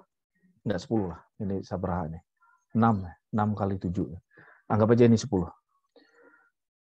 Barang siapa piksel atau barang piksel yang dilewati oleh garis A, kata Pak Eri tadi bernilai 0. Bernilai 0 atau 1 tadi Pak Eri? Itu terserah lah. Itu representasi kita. Misalkan barang siapa yang dilewati garis yang bentuknya A, itu bernilai 1. Maka ini 0. Karena nggak dilewatin. Ini 0, ini 0, ini 0, ini 0, ini 0, ini 0, ini 0, ini 0. Ini 1 karena dilewatin. Ini 1 karena dilewatin, ini 0. Dan seterusnya. Maka kalau saya bentuk menjadi matriks, maka bentuknya menjadi begini. 0, 0, 0, 0, 0. Ini saya nggak tulis semuanya ya. 0, 0, 0, 1, 1, 0, dan seterusnya. Kalau matriks ini saya buat menjadi vektor, maka yang tadi dikatakan oleh Pak Erik, 0, 0, 0, 1, 1, 0, dan seterusnya. Totalnya panjangnya adalah 100. Ini berubah menjadi numerik, Ibu Bapak. Yang awalnya analog, grafik, kurva, sekarang berubah menjadi numerik dengan panjang 100 dan nilainya cuma 0 atau 1. Maka saya buat bisa dengan cara yang sama bentuk A yang berbeda. Betul tidak? Maka kalau saya buat data trainingnya yang tadi dikatakan oleh Pak Eri, data training saya matriks besar itu, yaitu baris pertama itu adalah data sampel yang pertama 00 11 0, kelasnya huruf A itu misalkan saya simbolkan 1. Sedangkan dan seterusnya ini misalkan data yang ke I 00 11 ini adalah huruf B2. Berarti 1 itu A, 2 itu adalah B, sampai dengan Z26.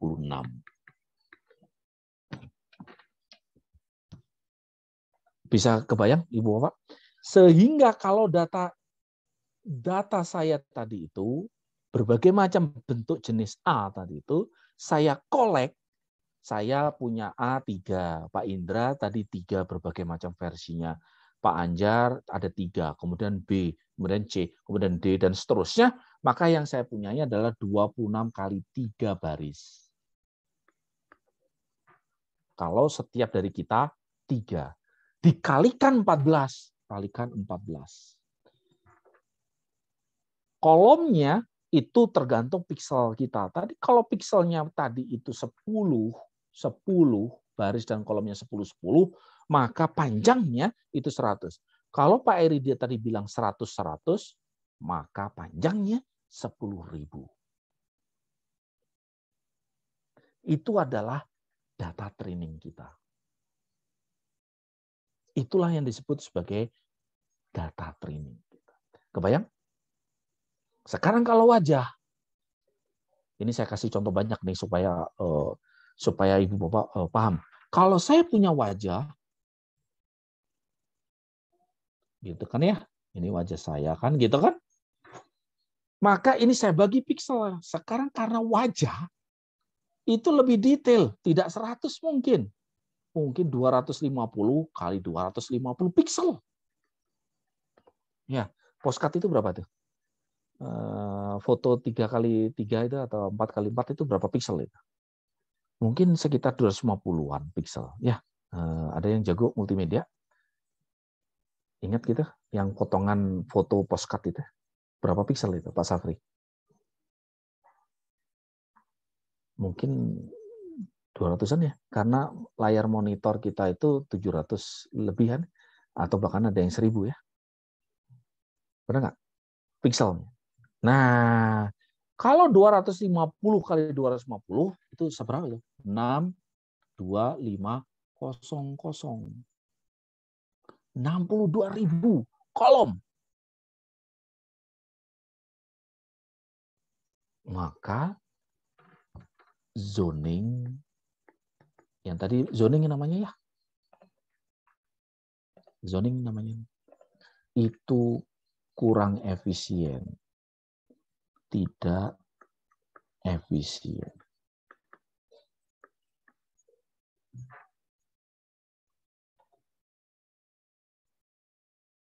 Oke, jadi metode zoning membagi gambar dalam piksel untuk diubah menjadi biner atau numerik itu tidak lagi efisien. Kenapa? Karena data training kita akan membengkak memorinya. Tentu saja itu salah satu solusi. Oke. Pertanyaannya, adakah metode yang lain? Adakah metode yang lain? Mungkin sekarang pengenalan huruf A, B, sampai Z aja. Kira-kira secara intuitif nih, ini supaya melatih kita berpikir kira-kira gimana ya data kita itu bisa dikonvert menjadi numerik. Ini nggak ngomongin tentang bagaimana caranya ya, how-nya ya. Kalau how-nya itu ada codingnya, Ini kita manual aja dulu. Bahwa huruf A itu bisa dibagi-bagi pixel ya Pak Eri. Nah, itu kalau diubah gimana Pak? Oh, itu gampang kok. Tinggal panggil fungsinya, jalankan di R, Ibu Bapak akan dapat matriksnya. Ini sekarang imajinasinya, konsepnya dulu. Oke? Karena komputer tidak bisa bekerja dengan image. Image bisa, tapi tetap aja ujung-ujungnya diubah ke numerik biner. Karena komputer bekerja dengan biner lah. Ternyata zoning yang usulannya Pak Eri kurang begitu efisien, walaupun itu bisa digunakan. Pertanyaannya, adakah cara yang lain? Pak Eri mungkin ada cara lain?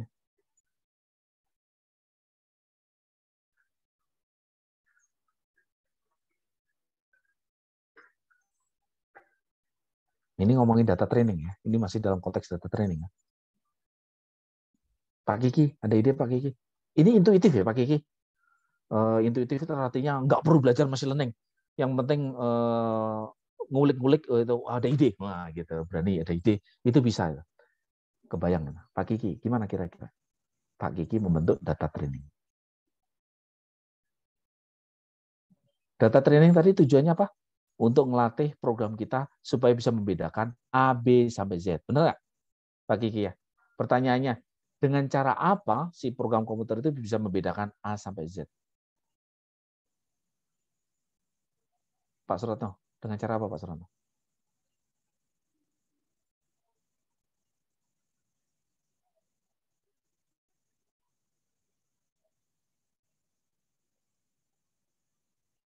Halo? Pak Suratno nyambung nggak? Saya sendirian ini, jangan-jangan saya ngomong. Belum ada ide, Pak. Belum ada ide. Pusing nggak? Ini baru ngomongin tentang data training ya.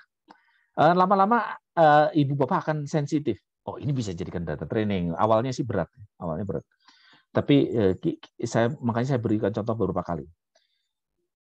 Dengan cara apa ibu bapak selain zoning yang tadi kita bahas, membuat data training supaya program kita terlatih untuk membedakan ini tuh A, ini tuh B loh. Oh ini kalau ini C, kalau ini P, kalau ini Z, kalau ini V, kalau ini X, dan seterusnya. Nggak apa-apa, kita tunggu sampai subuh kan. Pak Sabdoni, dengan cara apa? Ada ide nggak? Loh, sekarang saya tanya nih, ini supaya intuitif nih. Kan saya membedakan huruf A, B, sampai Z ya, benar ya Pak Suratno? Saya tanya sekarang, ini huruf A saya, ini huruf B saya, ini huruf C saya. Kira-kira kok Pak Suratno paham bahwa ini C? Apa bedanya Pak Suratno? Nah ini manusia nih, sebagai manusia nih.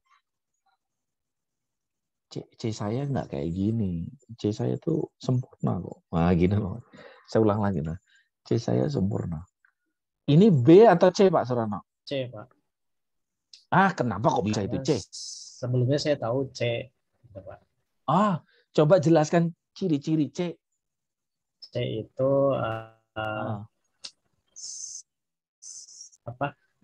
seperti lingkaran yang terputus gitu. Terputus, oke, keren. Saya tanya sekarang, apa bedanya C dan A? C dan A aja. Apa bedanya? Kelihatan ya? Coba sebutkan, Pak. Ini sebagai manusia nih, bukan sebagai komputer. A itu lingkaran apa ya? Dikata-katain atau? A ada ekornya. Ya, ada ekor. Gitu. C tadi nggak ada ekornya. Oke. A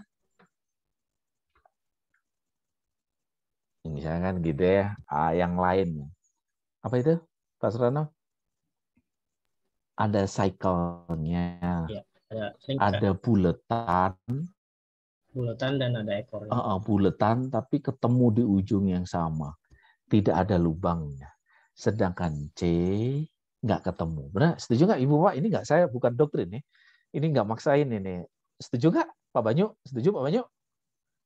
Setuju Pak. Beneran Mbak. Apa bedanya A, B, C, dan L? Ini udah kelihatan nih. L itu gini kan L saya ya.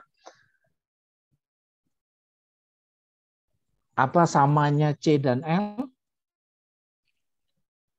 Sama-sama nggak ada cycle-nya. Benar ya Pak Banyu? Apa samanya B dan D? Sama-sama ada perutnya. Yang satu di depan, yang satu di belakang. Benar kan? Kayak gitu kan ya? Ini saya nggak maksain ya. Sama-sama punya garis vertikal B dan C itu. Benar nggak? Bu Koidatun, setuju Bu Koidatun? Iya Pak. Itu kan beda-beda huruf kan? Setuju ya? Sehingga kita sebagai programmer, pembuat data training, bisa punya ide lain di dalam mengkonstruksi data training. Kalau idenya Pak Eri tadi pakai zoning, oke, bagus. Itu satu ide. Tapi ide lain, saya bisa membuat data training itu dari karakteristiknya Ibu Bapak. Saya buat tabel. Oke, saya buat tabel. Tabel ini menunjukkan karakteristiknya. Misalkan, adakah circle-nya? Kalau ini kelasnya ya, tadi Pak Eri katakan, ini misalkan kelasnya itu A, maka circle-nya yes, ada. Sedangkan B, yes, ada. Sedangkan C, no. Adakah garis vertikal? Kalau A, no. B, yes. C, no. Dan seterusnya ya, ini bisa dijawab sampai Z ya. Ada ide lainnya tadi itu? Ekor. Oh ya, saya tuliskan kata Pak Suratno, ekor. Ekor, yes or no? Yes. B, no. No enggak sih? Ini ekor bukan? Mungkin oke, yes saja lah. Gitulah. Supaya Pak Surano puas ya. C, no. Oke. Ibu Bapak bisa menentukan banyak lagi yang lain. Garis horizontal. No. No. No. Yang horizontal itu contohnya apa? L. Mungkin di sini ada suatu L, ini yes. Artinya apa? Data training yang kita buat itu mendiskriminan. Diskriminan. Kita buat diskriminan. Ini A ya. Diskriminan. Kita buat seakan-akan mendiskriminasi. Jadi kita buat data training itu supaya bisa membedakan ini huruf A, ini huruf B, ini huruf C, ini huruf D, ini huruf Z. Maka ide kita itu ada di sini, Ibu Bapak. Saya jamin itu kolom yang ini sekarang kita buat tidak sebanyak kolomnya Pak Eri tadi. Nah, benar nggak? Pak Eri tadi kolomnya 100 kali 100, itu 10.000 itu. Berarti panjang kolomnya 10.000. Isinya 0 dan 1, 0 dan 1, 0 dan 1, 0 dan 1. Kita tadi sama, isinya yes or no. Yes or no kan 0 dan 1. Kan? Tapi saya jamin Ibu Bapak nggak akan buat 10.000.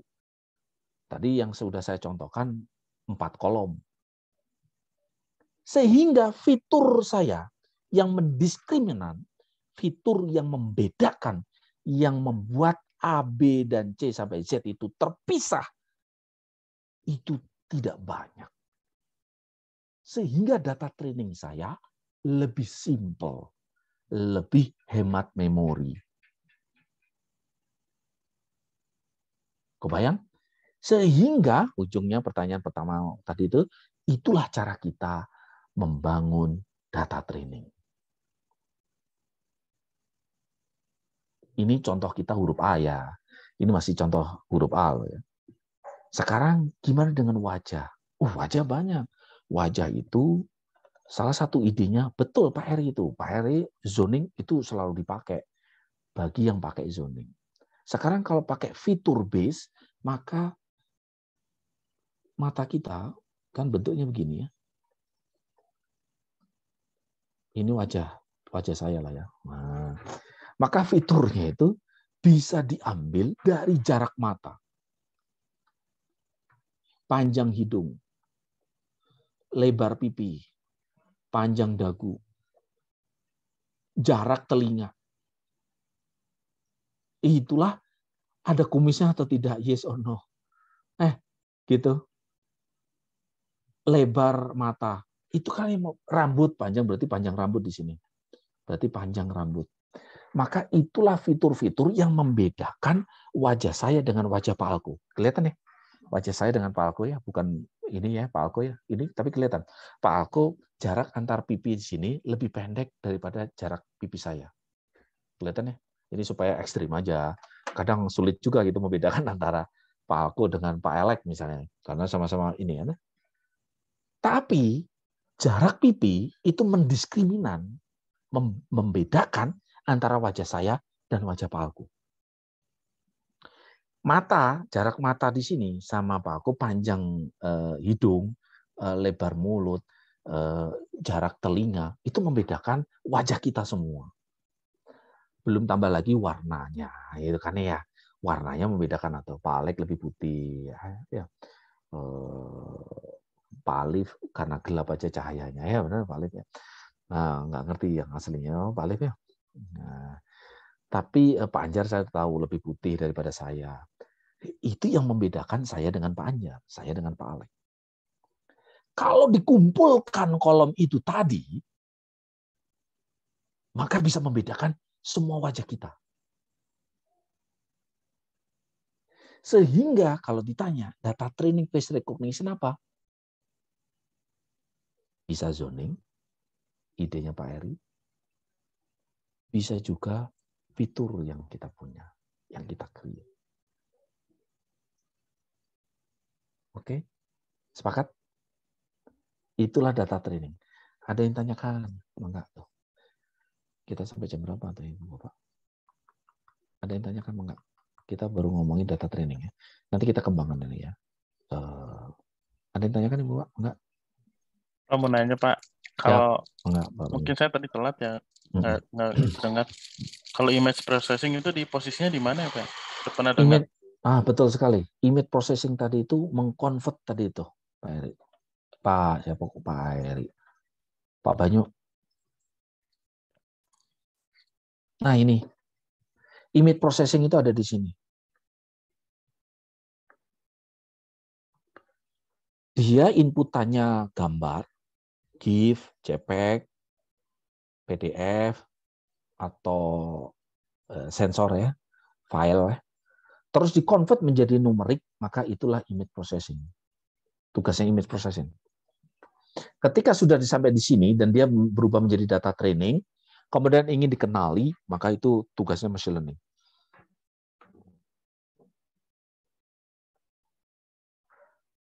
Gitu.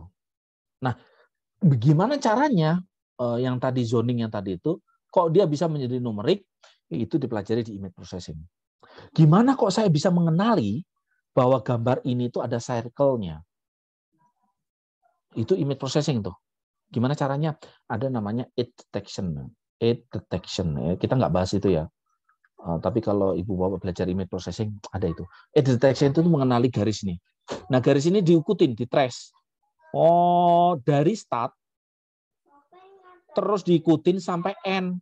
Kalau startnya ketemu sampai end, maka dia muncullah circle.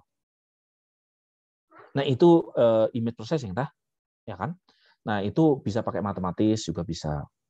Jadi koordinat dari garis tadi itu diikutin, ketemu lagi dari start, ketemu end, maka dia ada circle. Circle itu ada O-nya, ada looping-nya. Kok bisa tahu ada vertikal? Oh, berarti image processing tuh. Detection-nya, kemudian pixelnya itu yang keisi itu tegak lurus. Tegak lurus teh berarti sudutnya 90 derajat. Maka dia ada garis vertikal, garis horizontal, ada ekornya, berapa panjangnya. Nah, itu adalah image processing. Nggak selalu mudah ya, Bapak Ibu, nggak selalu mudah ya. Maksudnya tergantung permasalahannya. Yang kita lakukan tadi itu lumayan. Maka yang paling mudah adalah idenya Pak Eri, zoning. Untuk pengenalan huruf ya Pak Eri. Kalau pengenalan wajah itu agak berat. Karena wajah biasanya pikselnya banyak. Kita sekotak gini aja mungkin saya nggak tahu lebih dari 100 juga misalnya. Gitu namanya. Nah, itu peran dari image processing. Nah, tapi dari sini kebayang cerita data training? Kebayang? Nah, sekarang contoh yang paling mudah. Nah, ini tadi itu yang paling heboh ya. Nah, sekarang yang paling mudah. Satu lagi dah. Ibu Bapak suka beli rumah? Pak Asep Doni ya? Pak Asep Doni suka beli rumah Pak Asep Doni? Suka Pak. Suka rumah-rumahan. Suka rumah. Saya tanya Pak Asep Doni kalau beli rumah harganya ditentukan oleh apa Pak Asep Doni? Luas biasanya. Luas bangunan. Ya. Oke. Jangan satu atau. Kemudian apa ya? Setelah luas mungkin model. Model. Oh, keren banget itu ya. Model ya. Oke. Terus kemudian apa lagi ya? Satu lagi dah. Lama atau barunya bangunan mungkin? Oke, ya. Baru dan lama. 3 ya. Oke. Itu semua tadi itu yang 2 tadi itu di luar dugaan saya. Idenya Pak Asep Doni teh kreatif. Pak Alko, selain 3 tadi Pak Asep Doni, beli rumah itu karena apa? Harga rumah itu karena apa? Lokasi. Oke, siap. Masuk akal. Lokasinya di kota, di kabupaten, di sebelahnya alun-alun, di sebelahnya wali kota, kan beda ya dengan yang di kampung. Oke, terus Pak Alko. Jumlah toilet, pernah mikirin nggak bahwa harga rumah itu tergantung dari jumlah toiletnya? Ya, pertama tadi lokasi, yang kedua kemudian jenis rumahnya, maksudnya fitur yang ada di rumah itu kan. Apa fitur contohnya? Nggak usah ini. Ya, misalnya seperti berapa kamar tidurnya. Iya betul. Berapa kamar tidurnya kan gitu kan ya. Terus apa lagi? Satu lagi Pak Alko. Lagi ya. Kemudian kondisi rumah juga Pak. Kondisi rumah. Ya, kan. Ya, misalnya mungkin rumahnya belum sepenuhnya selesai, atau mungkin sudah selesai siap dihuni gitu kan. Sama yang belum. Iya Pak. Sama yang belum. Oke. Udah 6 tadi ya. Pak Asep Doni 3, Pak Alko 3. Ada yang lain? Bu Rani yang suka beli rumah. Kita harus nanya nih. Bu Rani. Maaf. Apa ya? Tadi ya sih. Yang lain. Apa ya? Fasilitas di rumah tersebut, Pak. Mungkin ada apa ya? Taman. Oke. Gitu. Taman. Kolam renang mungkin, Pak. Kolam renang, iya betul. Ini ada batuk. Fasilitas satu. Ya, fasilitas. Apa lagi, Bu? Apalagi ya? Ini kita latihan beli rumah nih. Iya, apakah rumahnya tingkat atau tidak? Betul. Gitu. Jumlah lantai, Bu Rani ya? Iya, Pak. Jumlah lantai. Lantai 1, lantai 2, apalagi lantai 4, itu beda harganya. Yes. Signifikan betul itu. Apalagi basement, kan gitu kan. Ningkatnya ke bawah, atas. Itu lebih mahal lagi itu. Satu lagi, Bu Rani. Apa ya? Apalagi Pak? Harga rumah. Iya. Developer ngaruh nggak, Bu Rani? Oh iya, developer di tadi ya lokasi juga. Apakah di pemukiman biasa atau di komplek? Oke. Developer ngaruh ya? Iya, itu juga. Setuju ya? Ngaruh ya?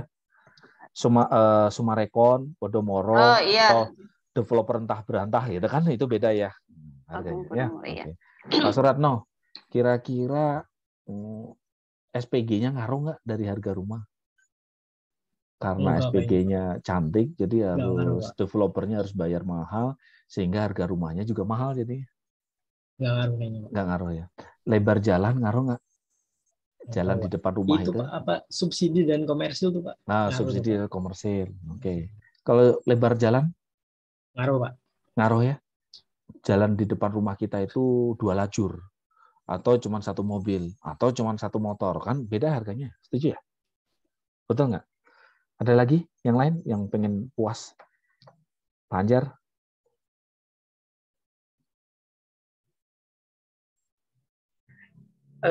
Akses. Ya, tadi. Jarak dari jalan utamanya gitu ya, Pak Anjar? Iya. Nah, itu akses mungkin ya. Oke, ada lagi ya? Banyaknya ruangan. Banyak ruangan udah tadi. Oh, udah ya. Materialnya ngaruh nggak? Material yang digunakan. Nah, material yang digunakan, saya barusan ngomong. Material yang digunakan, udah nggak? Granit sama keramik.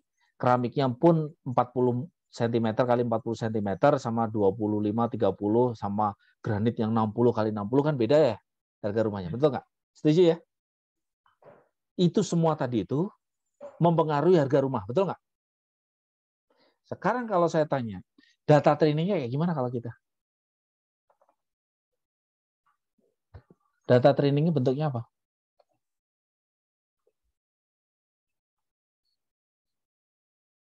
Tabel kan?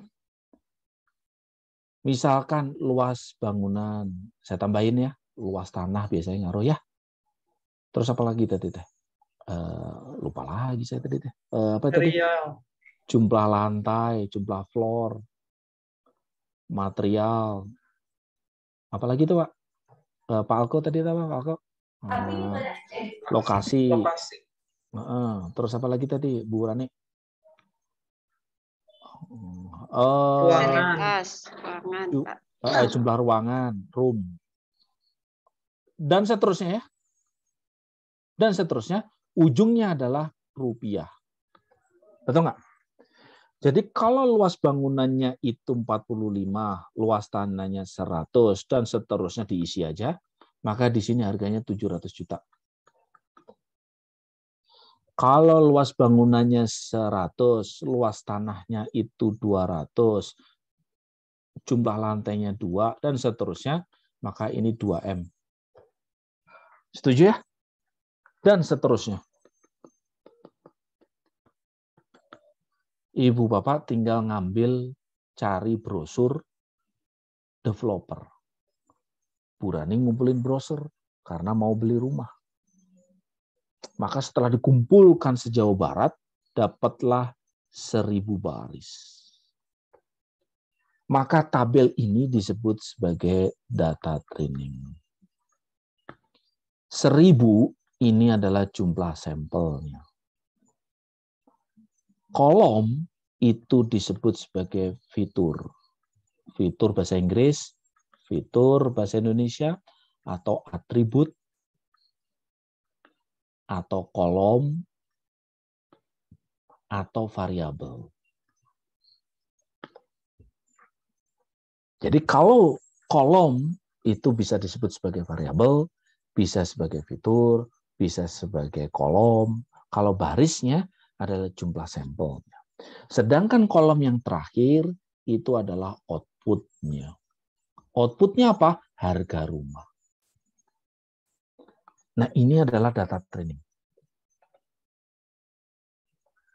Dari data training itu kalau Ibu Bapak ambil, dimasukkan ke machine learning, maka machine learning akan belajar dari data training itu. Sehingga ketika Ibu Bapak bikin aplikasi, software, program, dia menjadi software yang pintar. Pintar apa? Pintar memprediksi. Misalkan Pak Alek akan mau beli rumah. Saya pengen tahu deh harga yang cocok itu atau harga prediksi harga itu berapa ya? Emang datanya kayak gimana Pak Alek? Oh, datanya itu luas bangunannya 102. Nggak pernah saya latih itu Pak Alek. Karena yang saya latih itu luas bangunannya itu 45, 100, tipe 55 atau 50, tipe 200.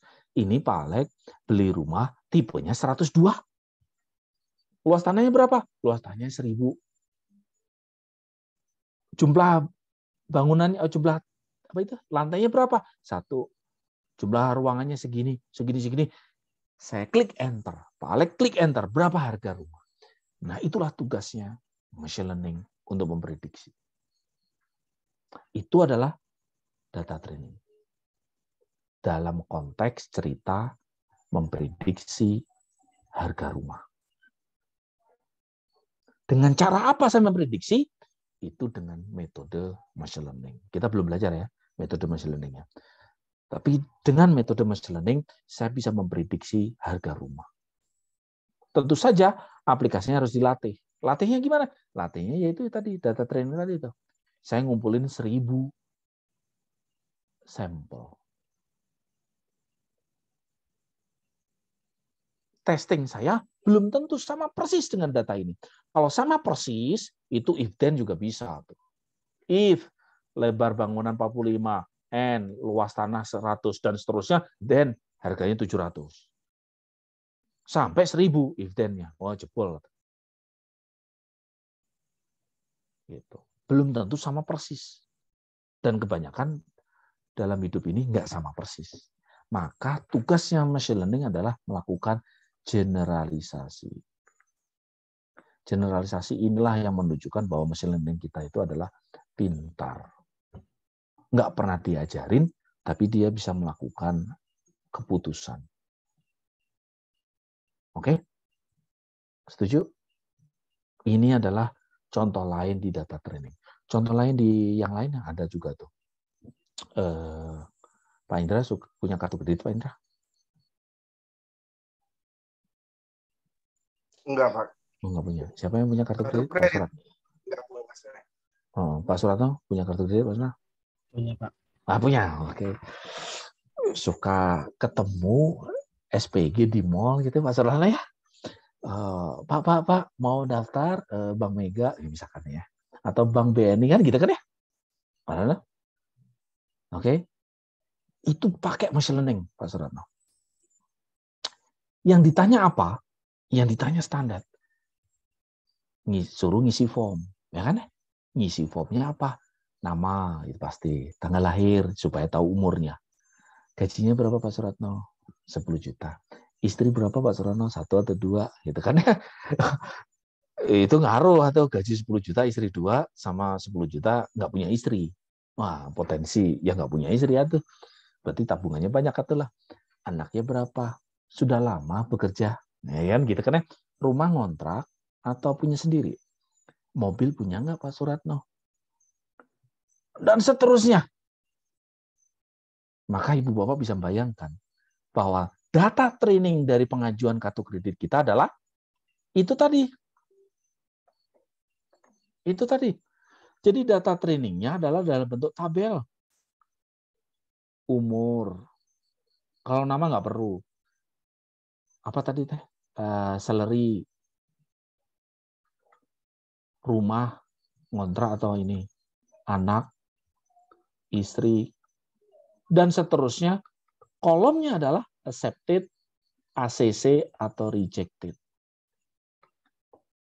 Citibank, itu kan Mastercard atau Visa, itu sudah punya miliaran mungkin. Atau jutaan lah setidaknya. Dari mana? Dari data historis yang pernah dia ambil. Baik rejected, baik accepted. Itu di-share ke BNI, ke Bank Mandiri, BCA. Maka ketika aplikasinya Pak Suratno itu masuk, tinggal memasukkan Pak Suratno, identitasnya. Umur tadi berapa tadi? 36. Gajinya berapa tadi itu? 20 juta. Anaknya berapa? 1. Istrinya berapa? 2 gitu kan, misalkan ya. Rumah punya sendiri. Mobil berapa? 3. Klik enter. Accepted atau rejected. Di ACC atau ditolak. Ketika di ACC atau ditolak, baru peran orang itu. Kalau ragu-ragu, di zona ragu-ragu, atau biasanya yang di ACC, kalau ditolak kan lupakan, nah, gitu kan ya. Nah, kalau di ACC kan terkait dengan kredit macet atau tidak kan? Jangan-jangan Pak Surano saya kasih kredit macet, rugi dong banknya, kan gitu kan? Maka ketika mau saya ACC, baru peran orang, analisnya ngelihat betul. Oh iya benar, masuk akal ini profilnya. Masa gaji 100 juta nggak punya istri, nah gitu kan ya.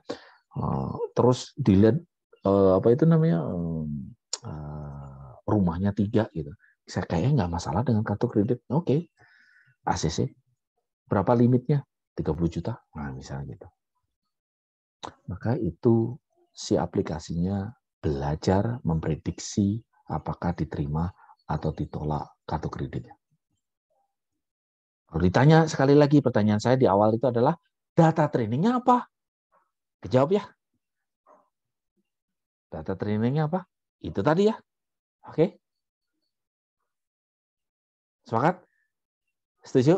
Ini butuh keterampilan lah ya, menentukan data training. Kenapa? Karena beda masalah, beda data trainingnya. Kenapa saya beri banyak contoh? Karena misalkan Pak Indra mau melakukan penelitian tentang perilaku siswa. Saya ingin memprediksi perilaku siswa. Siswa itu introvert, ekstrovert, periang, malu-malu, dan seterusnya. Pertanyaan saya, Pak Indra mau memutuskan itu, oke, kelasnya udah jelas. Ya, pertanyaan saya, data trainingnya apa?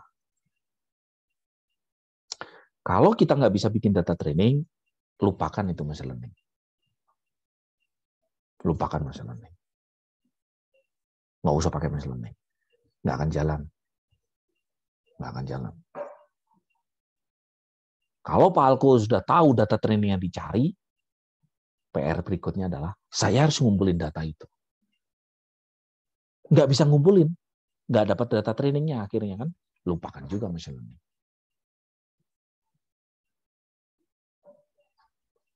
Setelah saya punya data training, baru kita bilang, metodenya apa ya? Nah, itu perkuliahan berikutnya. Sepakat? Ada yang ditanyakan? Kita sampai ke data trainingnya. Ada yang ditanyakan? Deal? Oke, siap. Cukup? Baik, alhamdulillah kalau cukup.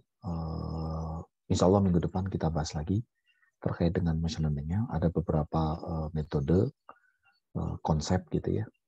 Dan meyakinkan Pak Alko bahwa algoritma itu mampu belajar kan gitu kan. Pak Alko masih ragu-ragu, nggak mungkin. Yang bisa belajar itu manusia, ya Pak Alko ya. Saya juga begitu Pak Alko. Nah, saya berusaha meyakinkan Pak Alko di mana kok bisa algoritma itu mampu belajar. Nanti ya berikutnya minggu depan insya Allah. Siap? Cukup ya Ibu Pak? Alhamdulillah kita akhiri. Assalamualaikum warahmatullahi wabarakatuh. Waalaikumsalam warahmatullahi wabarakatuh. Terima kasih Pak. Terima kasih Pak.